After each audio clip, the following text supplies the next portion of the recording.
He was last here a month after the Democrats won back the House of Representatives and a month before he took up the gavel of chairman of the House Judiciary Committee. My first questions to Congressman Nadler back in December were about impeachment, and my first questions tonight to Chairman Nadler will be about impeachment.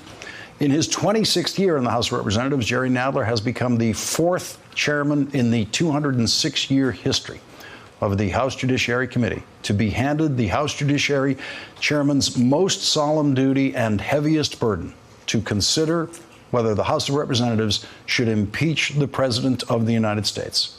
Yesterday, Chairman Nadler said this. We are investigating whether to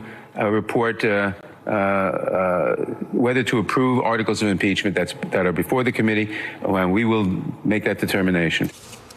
You would think if Donald Trump was going to spend the weekend attacking a member of the House of Representatives, a chairman, it would be the chairman who has announced that he is investigating the possible impeachment of the president. But that is not who Donald Trump chose to attack this weekend. He chose to attack one of the three chairmen of the three most important committees that are investigating Donald Trump in the Trump White House. Here they are at a press conference on Wednesday after Robert Mueller testified to the House Judiciary Committee and then the House Intelligence Committee, chaired by Chairman Adam Schiff. Chairman Elijah Cummings was also at that press conference, even though Robert Mueller did not testify to his committee that day, because Chairman Cummings is conducting multiple investigations of Donald Trump and the Trump administration in the House Oversight Committee. Chairman Cummings last week led a committee vote to authorize subpoenas for senior White House officials' communications via private email accounts and messaging applications, including the electronic communications of the president's daughter and the president's son-in-law, who have been repeatedly using private email for government purposes, for which Donald Trump and everyone supporting his campaign last time said Hillary Clinton should be locked up. That was the basis of their lock her up chant. Surely Donald Trump does care about his daughter being exposed for doing a much worse version of what Hillary Clinton was accused of doing by using private email for government communications. But Donald Trump cares much more about the possibility that he will be impeached. Still, he chose to spend the weekend attacking Elijah Cummings, not Jerry Nadler. The president fired off tweets about Chairman Cummings and his congressional district, calling it the worst congressional district in the country without saying what worst means. What could it be about Elijah Cummings that makes Donald Trump want to spend the entire weekend attacking him? Why not Adam Schiff? Why not Jerry Nadler? What is it about Elijah Cummings? What could it possibly be? Leading off our discussion tonight is Democratic Congressman Jerry Nadler of New York. He is the chairman of the House Judiciary Committee. Mr. Chairman, thank you very much for joining us again tonight. Thank you. And let me just start with what we all saw the president do with Elijah Cummings this weekend in this tweet rant that went on and on. What is your interpretation of that? Well, my interpretation is it's a racist and disgusting attack. And it was designed to whip up racist sentiment on which the president is hoping to base his reelection. You've been watching him here in New York since he got in trouble with the Justice Department over racial discrimination in housing practices with his father.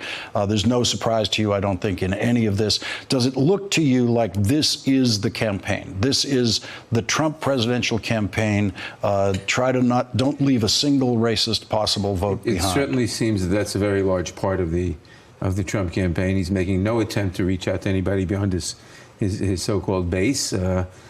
His base, he is betraying his base in terms of all the economics. He's he's opposed to minimum wage increase. He's opposed to any kind of health and safety regulations for the working people. He's not bringing back manufacturing jobs. He's doing everything against their interests.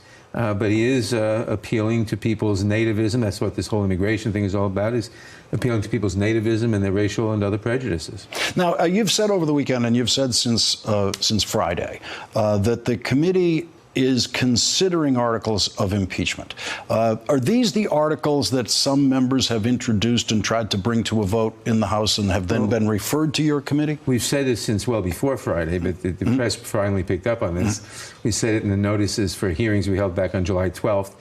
Yeah, there are articles of impeachment that were referred by various members, that were introduced by various members of the committee. I'm sorry, of the House, several months ago, that were referred to the committee.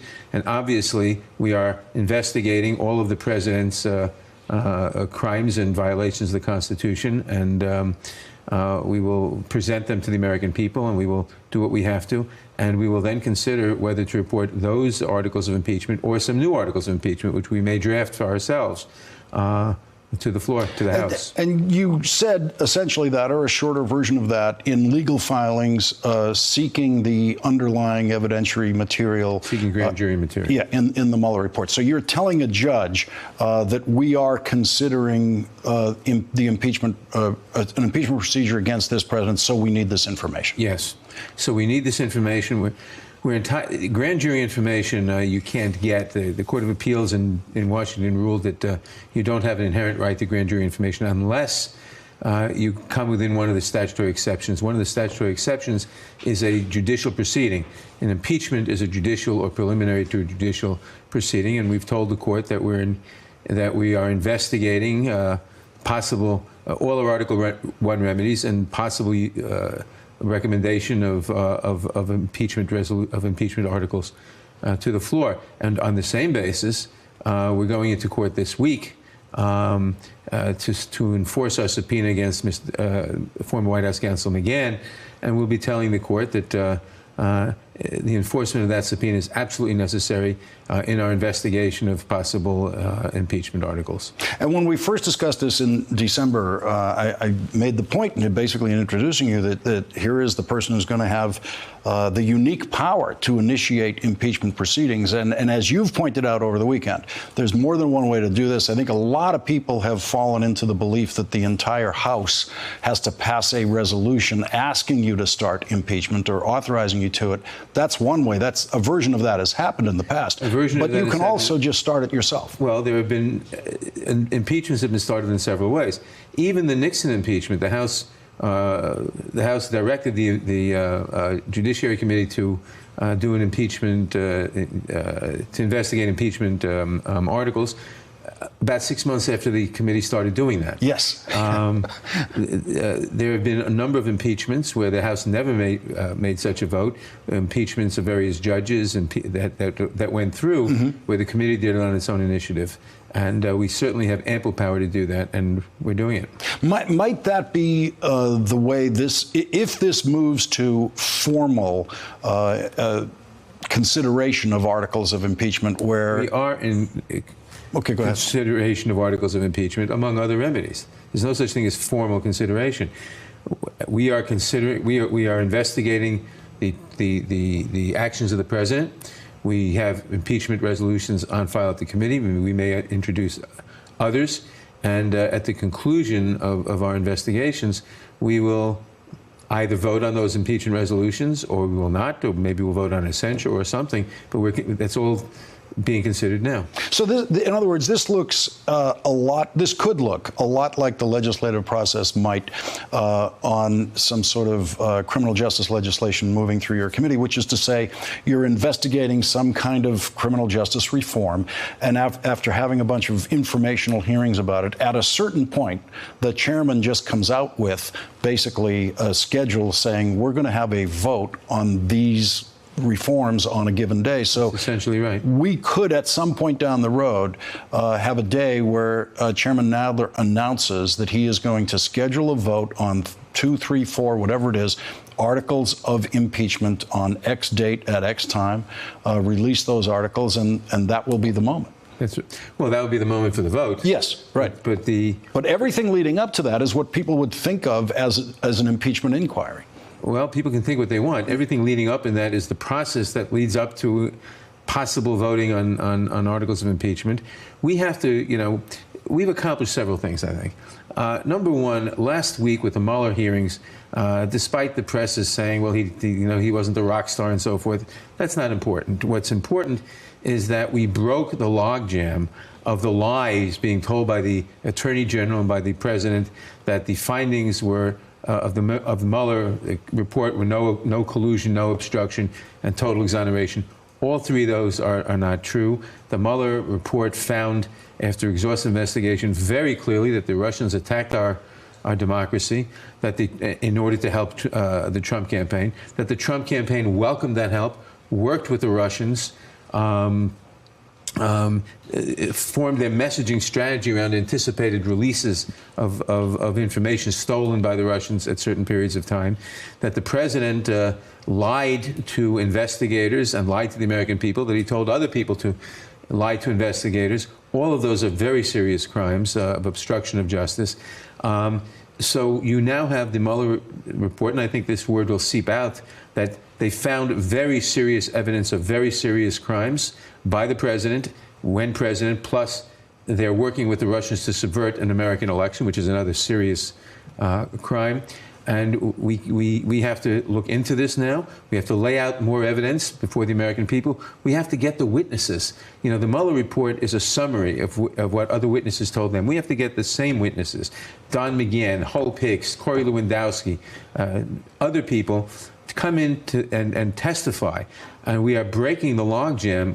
This is what our litigation is designed to do, to break the logjam of the administration doing what was unprecedented, denying all congressional subpoenas, denying all information. Nixon did much less than that in terms of opposing subpoenas, and that was Article 3 of the impeachment of Nixon. This president said right out front he's going to deny all subpoenas. But we have to break that logjam, and we are in the strongest position of doing so when we can honestly tell the court we're doing so for the purpose of considering how to discipline the president and whether we should vote articles of impeachment.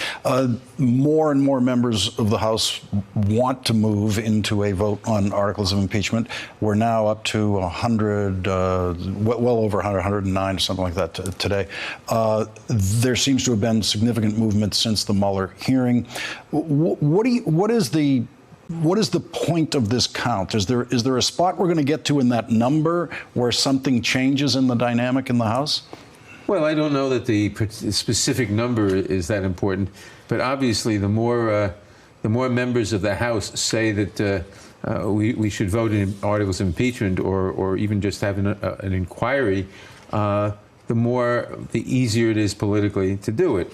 Now, this should not be a political issue, but it is political to some extent because it's not judicial. But it makes it easier. And it shows the increasing number of members who have seen this serious nature of the allegations and the serious evidence here, and also who have seen back home that people are paying attention and are getting more involved in this, because ultimately the American people, if we're going to vote articles of impeachment, the American people have to be in a position to support that. Nancy Pelosi seems more reluctant to go in this direction than you do. From my observation, having worked in the Senate for a committee chairman, it is common for a leader of one of the bodies to be in a slightly different posture on something than a chairman. That happens in multiple directions all the time. Where do you see yourself in terms of... Let me just say, the lawsuit that we brought last Friday to get the grand jury material, the lawsuit we're bringing this week to get McGahn's testimony, and if we break McGahn, we'll get everybody else's testimony because it's the same legal issue. They could not have been brought without the strong support of Speaker Pelosi. They're being brought by the House Counsel, which is his office, which is controlled by the Speaker, not by the Chairman of the Judiciary Committee. And Speaker Pelosi is just as determined to hold this president accountable as anyone. All right, let me just go to something before you go, which is the president's 9/11 lie today. I just want to show this to the audience before we discuss it. Many of those affected were firefighters, police officers, and other first responders. And I was down there also, but I'm not considering myself a first responder. But I was down there. I spent a lot of time down there with you. Since September 11th, we... That was an audience that had a lot of people who were down there. None of them clapped for that, indicating that they don't believe he was down there. And some of the people who were there told the New York Times afterwards, no, he was not down there. Well, I was there, not all the time, and I never saw him there. I thought what the federal government did in the aftermath of the 9/11 disaster was shameful. I fault no one for working on the pile without proper respiratory equipment the first 3 days when he may have been saving people when there might have been people still buried there. But after 3 days, it was a cleanup, not a rescue operation. And you had the head of the EPA and the mayor of the city of New York, for that matter, assuring everybody that the air was safe to breathe when we knew perfectly well it was not safe to breathe. I was telling people, don't send your kids back to school, don't go to work there, don't work on the pile, because it is not safe there. What made you think that at that point?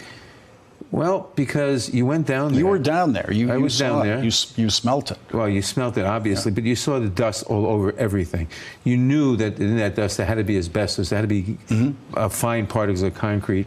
The first 2 days that they were saying that the air was safe to breathe, we really didn't have the scientific data. We just had suspicions.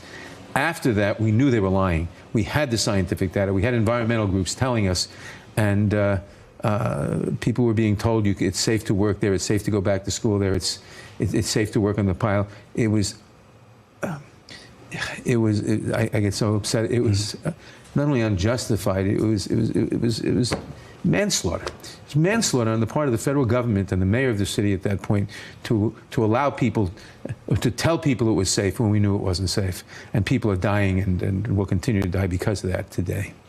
Chairman Jerry Nadler, thank you very much for joining us tonight. Really appreciate it. Thank you. Thank you. Thanks for checking out our YouTube channel. Subscribe by clicking on the button below for more from The Last Word and the rest of MSNBC.